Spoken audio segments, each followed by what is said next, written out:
IPL 2025 আসর শুরু হতে যাচ্ছে, তবে এবারের টুর্নামেন্টটি কিছুটা ভিন্ন। খেলার নতুন নিয়ম আসলেও এবার ক্রিকেটারদের জন্য এসেছে নতুন শাস্তির নিয়ম, যা মাঠে খেলোয়াড়দের আরও সতর্ক থাকার তাগিদ দেবে।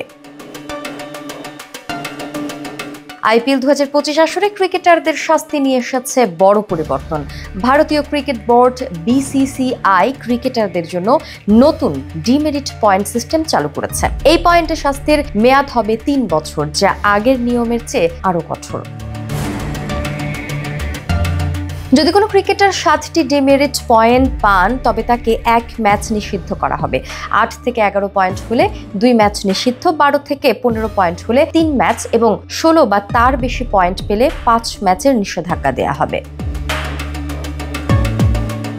আইসিসির আচরণবিধি অনুসারে লেভেল 1 লঙ্ঘন করলে 1 ডিমেরিট পয়েন্ট ও 25% ম্যাচ ফি কেটে নেওয়া হবে। লেভেল 2 এর জন্য 3 থেকে 4 পয়েন্ট, লেভেল 3 এর জন্য 5 থেকে 6 পয়েন্ট এবং লেভেল 3 ভাঙলে 7 থেকে 8 পয়েন্ট দেওয়া হবে। এছাড়া শাস্তির মেয়াদ নির্ধারণ করবেন ম্যাচ রেফারি বা অন্য কোনো অফিসিয়াল। এর ফলে এবার ক্রিকেটারদের জন্য শাস্তি আরও বেশি করা এবং সতর্ক থাকার সময় এসেছে। এই নতুন নিয়ম টুর্নামেন্টে অংশগ্রহণকারী সকল ক্রিকেটারের জন্য বড় একটি চ্যালেঞ্জ হতে পারে।